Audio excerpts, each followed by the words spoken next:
తెలంగాణలో భూ వివాదాలకు చెక్ పెట్టేందుకు ఇంటిగ్రేటెడ్ భూ భారతి పోర్టల్ సిద్ధమైంది.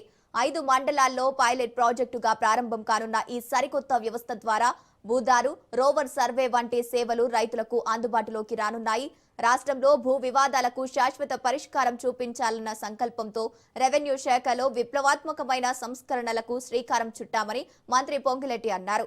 ఇందులో భాగంగా రైతులకు పారదర్శకమైన, సులభతరమైన సేవలు అందించడానికి ల్యాండ్ సర్వే, రిజిస్ట్రేషన్ విభాగాలను ఒకే గొడుగు కిందకు తెస్తూ ఇంటిగ్రేటెడ్ భూ భారతి పోర్టల్ ను రూపొందించామన్నారు. ఈ పోర్టల్ ను గురువారం నుంచి 5 మండలాల్లో ప్రయోగాత్మకంగా అమలు చేస్తున్నట్లు తెలిపారు.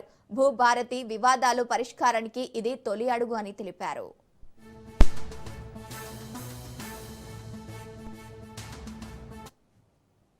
రైట్, ఇదే అంశానికి సంబంధించి పూర్తి డీటెయిల్స్ మా ప్రతినిధి సునీల్ ఫోన్ ఇన్ ద్వారా అందిస్తారు.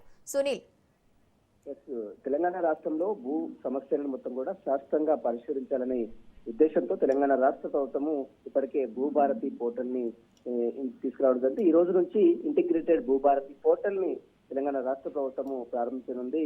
ఈ రోజు ముందుగా కొన్ని ప్లేసెస్ ని గుర్తించి ఆ ప్లేసెస్ లో ఈ భూభారతి పోర్టల్ ని ప్రారంభించాలని ఇప్పటికే రాష్ట్ర ప్రభుత్వం నిర్ణయించింది. ముందస్తుగా కుస్మంచి, అశ్వరావుపేట, అమ్నగల్, అదేవిధంగా వడ్పల్లి, కోస్గి ప్రాంతాలను ఎంపిక చేసింది.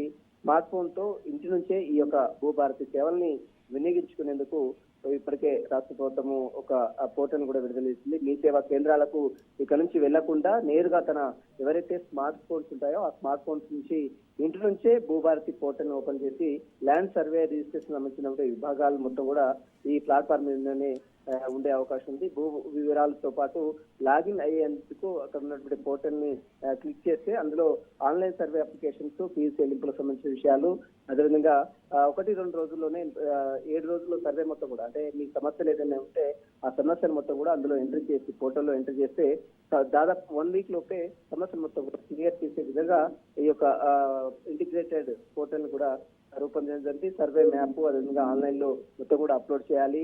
ప్రతి దశలో కూడా ఎస్ఎంఎస్ అలర్ట్ ఉంటుంది. అంటే వెరిఫికేషన్ కోసం అటు ఓటీపీ కావచ్చు, మరోవైపు ఎస్ఎంఎస్ అలర్ట్ కూడా ఆ పోర్టల్ నుంచి వస్తూ ఉంటుంది.